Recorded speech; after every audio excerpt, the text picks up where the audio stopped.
केंद्रीय श्रम संगठन सेंट्रल ट्रेड यूनियंस, अंतर्राष्ट्रीय श्रम संगठन राष्ट्रीय एवं अंतर्राष्ट्रीय समितियों एवं सभाओं आदि में प्रतिनिधित्व देने के लिए भारत सरकार का केंद्रीय मुख्य श्रम आयुक्त राष्ट्रीय स्तर के श्रम संगठनों को मान्यता प्रदान करता रहा है। श्रम संघों को मान्यता उनकी सदस्यता एवं उनके विस्तार की जांच पड़ताल करके प्रदान की जाती है। 1970 के दशक तक देश में 4 संगठनों को ही राष्ट्रीय श्रम संगठन के रूप में मान्यता प्राप्त थी। वे इस प्रकार है: भारतीय राष्ट्रीय श्रम संघ कांग्रेस या इंटक, दूसरा अखिल भारतीय श्रम संघ कांग्रेस एटक, तीसरा हिंदू मजदूर सभा, चौथा संयुक्त श्रम संघ कांग्रेस उटक। किंतु 70 के दशक के उसके बाद में अनेक नए श्रम संघ बने जो अखिल भारतीय स्तर पर कार्य करते थे। वे अखिल भारतीय स्तर पर प्रतिनिधि श्रम संघ होने का दावा भी करते थे। ऐसे में केंद्रीय श्रम आयुक्त ने देश के 10 केंद्रीय श्रम संघों से संबद्ध श्रम संघों की सदस्यता की जांच पड़ताल करने का फैसला किया। इस हेतु सदस्यता अवधि 31 दिसंबर 1977 से 31 दिसंबर 1979 रखी गई, किंतु श्रम संघों के बीच आम सहमति नहीं हो सकी। फलतः सदस्यता की जांच पड़ताल कार्य प्रारंभ नहीं हो सका। सन 1980 में श्रम संघों की सदस्यता की जांच का कार्य पुनः प्रारंभ किया गया और सदस्यता का सत्यापन करके निम्नलिखित 10 श्रम संगठनों को केंद्रीय संगठनों के रूप में मान्यता प्रदान की गई। पहला, भारतीय राष्ट्रीय श्रम संघ कांग्रेस इंटक, दूसरा अखिल भारतीय श्रम संघ कांग्रेस एटक, तीसरा हिंद मजदूर सभा, चौथा United Trade Union Congress UTUC, पांचवा Centre of Indian trade Union CITU, छठा भारतीय मजदूर संघ बीएमएस, सातवां यूनाइटेड ट्रेड यूनियन कांग्रेस, आठवां national front of Indian trade union, नौवां ट्रेड यूनियन कोऑर्डिनेशन सेंटर और 10वां राष्ट्रीय श्रम संगठन। केंद्रीय श्रम आयुक्त ने 1990 में पुनः केंद्रीय संगठनों को मान्यता देने का निश्चय किया तथा कुछ मानदंड निर्धारित किए। मान्यता के मानदंड ये रखे गए: पहला, केंद्रीय संगठन के रूप में मान्यता का दावा करने वाले संगठन से संबद्ध श्रम संघों के सत्यापित सदस्यों की संख्या कम से कम 5 लाख होनी चाहिए। नेक्स्ट, उस संगठन से संबद्ध श्रम संघ कम से कम 4 राज्यों में तथा 4 उद्योगों में कार्यशील फैले हुए होने चाहिए। इन मानदंडों के संदर्भ में मान्यता के लिए आवेदन मांगे गए और कुल 13 संगठनों ने आवेदन पत्र प्रस्तुत किए। उनमें से 12 संगठनों को श्रम मंत्रालय ने राष्ट्रीय श्रम संगठनों के रूप में मान्यता प्रदान कर दी थी। इन 12 संगठनों में से 10 संगठन वही थे जिन्हें 1980 में मान्यता प्रदान की गई थी। जिन 2 नए श्रम संघों केंद्रीय श्रम संगठनों के रूप में मान्यता प्रदान की गई उनके नाम निम्नलिखित है: पहला, Indian federation of trade unions और दूसरा हिंद मजदूर किसान panchayat. Indian confederation of labour नामक संगठन जिसने अपने संबद्ध श्रम संघों की संख्या 23 तथा सदस्य संख्या 8.6 लाख बताई थी को मान्यता नहीं दी गई। मान्यता प्राप्त शेष 12 केंद्रीय संगठनों ने संबद्ध श्रम संघों की सदस्य संख्या का डाटा उन्हें उपलब्ध करवा दिया था। अब है पहला, भारतीय राष्ट्रीय श्रम संघ कांग्रेस। भारतीय राष्ट्रीय श्रम संघ कांग्रेस या इंटक की स्थापना 1947 में कांग्रेसी नेताओं के सहयोग एवं नेतृत्व में की गई थी। इसकी स्थापना का प्रमुख उद्देश्य श्रमिकों को रचनात्मक नेतृत्व प्रदान करना तथा शांतिपूर्ण एवं अहिंसात्मक तरीकों से श्रम विवादों को सुलझाना है। उद्देश्य क्या थे इसके? इंटक के प्रमुख उद्देश्य उसके संविधान में बताए गए हैं। उन्होंने संविधान बना रखा है। पहला है उनका उद्देश्य एक ऐसे स्वतंत्र एवं क्रमबद्ध समाज की स्थापना करना जिससे कि उद्योग के सभी पक्षकार सामाजिक, राजनीतिक तथा आर्थिक शोषण से मुक्त होकर स्वच्छंद रूप से अपना विकास कर सके। नेक्स्ट, उद्योगों का उचित स्वरूप राष्ट्रीय स्वामित्व में लाना जिससे कि उपयुक्त उद्देश्य को प्राप्त किया जा सके। तीसरा, समाज का इस प्रकार संगठन करना जिससे कि सबको पूर्ण रोजगार मिल सके तथा मानवीय साधनों का पूर्ण उपयोग किया जा सके। नेक्स्ट, उद्योग के प्रशासन में श्रमिकों को अधिकाधिक रूप में सम्मिलित करना तथा उन्हें उद्योग के नियंत्रण के रूप में पूर्ण हिस्सेदारी प्रदान करना। नेक्स्ट, श्रमिकों के सामाजिक, नागरिक, राजनीतिक हितों को बढ़ावा देना। नेक्स्ट, सभी श्रेणियों के कर्मचारियों का प्रभावपूर्ण संगठन करना। नेक्स्ट, संबंधित इकाइयों की क्रियाओं का निर्देशन एवं समन्वय करना। नेक्स्ट, श्रम संघों के निर्माण में सहयोग देना। नेक्स्ट, फेडरेशन की प्रांतीय शाखाओं के निर्माण में सहयोग देना। नेक्स्ट, उद्योग एवं समाज में श्रमिकों के जीवन एवं कार्य की दशाओं का द्रुत गति से विकास करना। नेक्स्ट, श्रमिकों के लिए पर्याप्त सामाजिक सुरक्षा का प्रयास करना। नेक्स्ट, श्रमिकों को न्यूनतम आवश्यक वेतन प्रदान करना तथा उनके जीवन स्तर को सुधारना। नेक्स्ट, कार्य घंटे एवं कार्य की दशाओं को नियमित करना। नेक्स्ट, श्रमिकों के जीवन में सुधार करने के लिए आवश्यक अधिनियम बनवाना तथा उन्हें लागू करवाना। नेक्स्ट, अच्छे औद्योगिक संबंधों का सूत्रपात करना। नेक्स्ट, कार्य में व्यवधान डाले बिना ही औद्योगिक विवादों को निपटाना। नेक्स्ट, आवश्यकता पड़ने पर हड़ताल एवं सत्याग्रह करना। नेक्स्ट, सत्याग्रह हड़ताल की सफलता के लिए आवश्यक प्रयास करना। नेक्स्ट, श्रमिकों में पारस्परिक दृढ़ता, सेवा, भाईचारा तथा सहयोग की भावना का विकास करना। नेक्स्ट, श्रमिकों को उद्योग एवं समुदाय के प्रति अपने दायित्वों के लिए सजग करना। नेक्स्ट, श्रमिकों में अनुशासन एवं कार्य क्षमता को बढ़ाना। इस श्रम संघ ने देश के अनेक भागों में अपने शाखा कार्यालय खोल रखे हैं। वर्तमान में 25 से भी अधिक शाखा कार्यालय कार्यरत हैं जो संपूर्ण भारतवर्ष में फैले हुए हैं। इसके अतिरिक्त इस श्रम संघ के उद्योगों के लिए फेडरेशन की स्थापना की है। वर्तमान में लगभग 2 दर्जन से अधिक महत्वपूर्ण उद्योगों में इंटक द्वारा नियंत्रित फेडरेशन कार्य कर रही है। आज जो कुछ भी संगठन का विकास हुआ है उसका श्रेय कांग्रेस दल को ही है। ये श्रम संघ इंडियन वर्कर तथा अन्य कई पत्र पत्रिकाएँ प्रकाशित करवाता है। ये श्रम संघ अंतर्राष्ट्रीय श्रम संघ से भी संबंध है तथा देश के भीतर और बाहर भारतीय श्रमिकों का प्रतिनिधित्व करता है। देश का सबसे बड़ा श्रम संघ है। दूसरा है अखिल भारतीय श्रम संघ कांग्रेस, एटक। ये श्रम संघ देश का द्वितीय महान श्रम संघ है। इस श्रम संघ की स्थापना सन 1920 में की गई थी।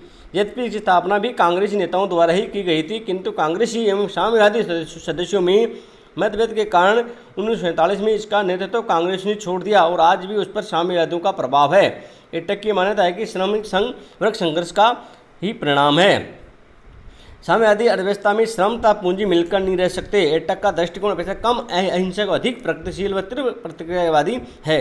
एटक भारत के श्रम संघों में दूसरा स्थान रखता है। ये विश्व ट्रेड यूनियन फेडरेशन से संबंध संघ है। हिंदी में विश्व मजदूर नामक पत्रिका प्रकाशन करता है। इस संगठन का प्रभाव आंध्र प्रदेश, केरल, पश्चिम बंगाल में अधिक है। श्रमिक संघों को अधिक नेतृत्व प्रदान करने का श्रेय इसी संगठन को है।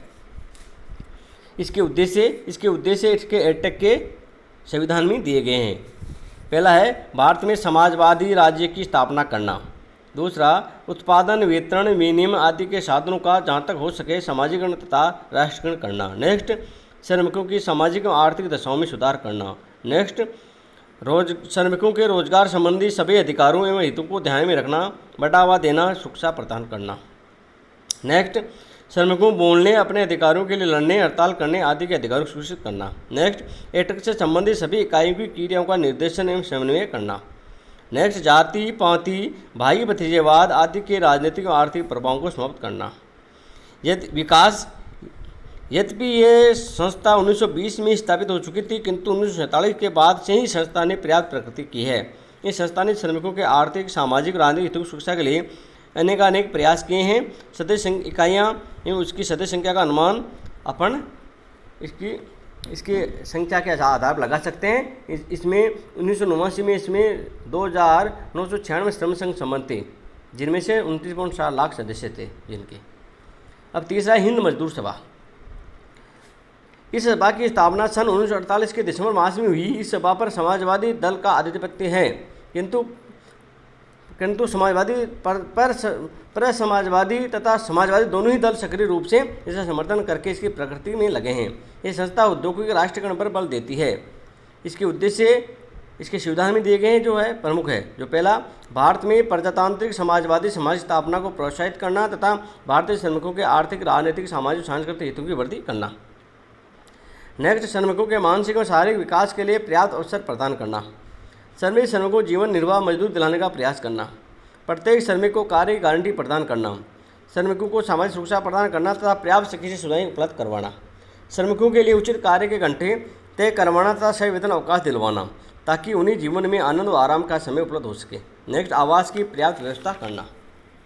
मुफ्त अनिवार्य शिक्षा तथा व्यवसाय शिक्षा प्रारंभ करने के लिए व्यवस्था करना। सामूहिक सौदेबाजी के अधिकारों को कारगर ढंग से मान्यता दिलवाना। श्रमिकों बोलने, बातचीत करने, सम्मिलित होने, हड़ताल करने, कार्य करने के अधिकारों को सुरक्षित करना। समान उद्देश्य एवं लाभ रखने वाली राष्ट्रीय और अंतर्राष्ट्रीय संगठनों को सहयोग देना। इस सभा का विकास। हिंद मजदूर सभा भारत का तृतीय सर्वाधिक बड़ा केंद्रीय श्रम संगठन है। इसमें 1989 के डाटा अपने पास उपलब्ध है। उनमें से इसके संबंध श्रम संघों की संख्या 1248 थी और सदस्य संख्या 43.56 लाख थी। अब चौथा है संयुक्त श्रम संघ कांग्रेस ऊटक। सन 1947 में संयुक्त श्रम संघ कांग्रेस के नाम से एक और केंद्रीय स्तर के श्रम संघ की स्थापना की गई। इस श्रम संघ के जन्मदाता श्री मृणाल कांति बोस को माना जाता है। इस संघ का जन्म हिंद मजदूर सभा में फूट पड़ने के परिणाम स्वरूप हुआ। इसके उद्देश्य पहला, भारत में समाजवादी समाज की स्थापना करना, भारत में श्रमिकों एवं कर्षकों के राज्य की स्थापना करना, उत्पादन वितरण विनिमय के लिए सामाजिकरण राष्ट्रीयकरण करना, सामाजिक आर्थिक राजनीतिक और सांस्कृतिक सभी क्षेत्रों में श्रमिकों के अधिकारों एवं विशेषाधिकारों को बढ़ावा देना और सुरक्षित रखना, श्रमिकों में बोलने, भाषण करने, हड़ताल करने, कार्य करने आदि के अधिकारों को सुरक्षित करना, श्रम आंदोलन में एकता लाना। इस संयुक्त श्रम संघ का विकास। यद्यपि संगठन का राष्ट्रीय स्तर की मान्यता मिल गई है, किंतु इसका क्षेत्र बहुत संकुचित है। एक छोटा संगठन है जो कुछ राज्यों तक ही सीमित है। नेक्स्ट है पांचवा है भारतीय मजदूर संघ। इस संगठन की स्थापना 1953 में तत्कालीन संघ पार्टी द्वारा की गई थी, जो अब भाजपा में विलीन हो गई है। इस संघ के संस्थापक नेता डीपी धेंगड़ी है। इसके उद्देश्य प्रमुख उद्देश्य निम्नानुसार है। पहला, भारतीय वर्गहीन समाज की स्थापना करना, जिसे पूर्ण रोजगार सुनिश्चित किया जाएगा। लाभ के उद्देश्य के स्थान पर सेवा के उद्देश्य को प्रतिस्थापित किया जाएगा तथा आर्थिक प्रजातंत्र की स्थापना की जाएगी। नेक्स्ट, स्वयं शासी औद्योगिक समुदायों का विकास करना, जिससे प्रत्येक समुदाय में उद्योगों से संबंधित सभी व्यक्ति इसके भागीदार होंगे। नेक्स्ट, श्रमिकों को श्रम संघ के गठन में सहायता करना, ताकि वे मातृभूमि की सेवा का माध्यम बन सके, चाहे उनका विश्वास या उनकी राजनीतिक प्रतिबद्धता किसी से भी क्यों न हो। चौथा, हड़ताल का अधिकार प्राप्त करना। नेक्स्ट, श्रमिकों के मस्तिष्क में सेवा, सहयोग एवं कर्तव्यनिष्ठा की भावना का विकास करना। नेक्स्ट, श्रमिकों में राष्ट्र विशेष रूप से उद्योग के प्रति उत्तरदायित्व की भावना का विकास करना। इस संघ की विचारधारा की 3 प्रमुख आधारों पर टिकी हुई है। इस संघ की विचारधारा 3 प्रमुख आधारों पर टिकी हुई है। पहला, श्रम का राष्ट्रीयकरण करना। दूसरा, उद्योगों का श्रमिकरण एवं राष्ट्र का औद्योगिकरण करना। और तीसरा, उद्योगों के सरकारी नियंत्रण का विरोध करना। किंतु ये संघ उद्योगों की सार्वजनिक जवाबदेहिता का समर्थक है। ये संघ औद्योगिक संबंधों में उपभोक्ताओं को भी एक महत्वपूर्ण पक्षकार मानता है। सन 1955 में स्थापना के बाद से ही इस संगठन ने विकास किया है। 1980 में इससे समस्त श्रम संघों की संख्या 1333 थी, जिनके 12 लाख से भी अधिक सदस्य सत्यापित किए गए थे। इस संघ का दावा है कि 31 दिसंबर 1989 में इससे 2871 श्रम संघ सम्मत थे, जिनकी संख्या 40.80 लाख थी। अब छठा, national front of Indian trade union. इस केंद्रीय संगठन की स्थापना 1967 में की गई तथा यह दावा किया जाता है कि इसका किसी भी राजनीतिक दल से नाता नहीं है। इसके उद्देश्य पहला, राष्ट्रीय स्तर का केंद्रीय श्रम संघ स्थापित करने के लिए श्रम संघों का गठन करना। नेक्स्ट, श्रम संघों को मान्यता दिलाना तथा उनके हितों वाले मामलों में उन्हें प्रतिनिधित्व देना। नेक्स्ट, श्रमिकों को सेवा तथा जीवन के लिए उचित दशाएं उपलब्ध करना तथा धीरे धीरे उनकी सामाजिक, आर्थिक और सांस्कृतिक स्थिति में सुधार करना। श्रमिकों के वास्तविक मजदूरी में वृद्धि के लिए यथासंभव सभी प्रयास करना। संबंध श्रम संघों के सदस्यों के कल्याण के लिए प्रगतिशील श्रम सहनियमों को पारित करना तथा उनके अधिकारों हितों के लिए उन्हें क्रियान्वित करना। इस केंद्रीय श्रम संघ ने 1980 में 80 श्रम संघ सम्मत थे, जिनके सरकार द्वारा 24,000 सदस्य सत्यापित किए गए थे। जो 1989 में इस संघ का दावा है कि उसके 132 श्रम संघ संबंध है इससे, और इसमें 7.67 लाख सदस्य हैं। अब नेक्स्ट है 7वां, centre of Indian trade union. Centre of Indian trade union C2 की स्थापना 1970 में की गई। एटक से अलग हुए कुछ सदस्यों ने इस संघ की स्थापना की थी। इसके उद्देश्य पहला है, समाज को सभी प्रकार के शोषण से मुक्त कराना, श्रमिकों के आर्थिक सामाजिक अधिकारों पर हुए अतिक्रमणों को समाप्त करना तथा उनके अधिकारों एवं स्वतंत्रता से अभिवृद्धि करना, हड़ताल करने तथा श्रम संघ बनाने के प्रजातांत्रिक अधिकारों की सुरक्षा करना, श्रमिकों का शोषण करने वाली विदेशी एकाधिकारी संस्थाओं के राष्ट्रीयकरण के लिए दबाव डालना, श्रमिकों का शोषण करने वाली भारतीय एकाधिकारी बड़े उद्योगों के राष्ट्रीयकरण के लिए लड़ाई लड़ना, सरकार के सम आंदोलन विरोधी नीति का विरोध करना, पूंजीपतियों के हितों की संरक्षण करने वाली सरकार की आर्थिक नीतियों के विरुद्ध संघर्ष करना, सामंतवादी जमींदारी व्यवस्था के स्थान पर प्रजातांत्रिक व्यवस्था स्थापित करने के लिए संघर्ष करना। अंतर्राष्ट्रीय श्रम संघों से संबद्धता। भारतीय श्रम संघ दो प्रमुख अंतर्राष्ट्रीय संघों से संबद्ध रहे हैं। प्रथम world federation of trade union है। यह संगठन 1946 में साम्यवादियों ने स्थापित किया था। भारत का एटक इसी अंतर्राष्ट्रीय श्रम संगठन से संबद्ध है। द्वितीय अंतर्राष्ट्रीय संगठन international confederation of free trade union, जिसकी स्थापना 1949 में की गई थी। ये संगठन अमेरिकी और अंग्रेज समर्थकों द्वारा स्थापित किया गया था। इस संगठन से हमारे देश के इंटक तथा HMS हिंद मजदूर सभा सम्मत है। दोनों ही अंतर्राष्ट्रीय श्रम संगठन श्रमिकों के हितों एवं विकास के लिए कार्य करते हैं। प्रथम संगठन विकासशील देशों की श्रम समस्याओं पर संगोष्ठियां एवं सभाएं आयोजित करता है। द्वितीय संगठन भी श्रम समस्याओं पर विचार विमर्श का मंच है। इसके अतिरिक्त ये संगठन भारत में स्वतंत्रता प्राप्ति के समय से ही एशियन ट्रेड यूनियन कॉलेज की भी संचालित करता है, जो एशिया महाद्वीप के देशों के श्रम संघ नेतृत्व कार्यों को प्रशिक्षण देता है। ये कॉलेज इन देशों से संबंधित एक पत्रिका भी प्रकाशित करता है। दोनों ही अंतर्राष्ट्रीय संगठनों के कार्यक्रमों में भारतीय श्रमिक नेता भाग लेते हैं तथा विकासशील देशों विशेषकर एशिया के श्रमिकों से संबंधित मामले उठाए जाते हैं।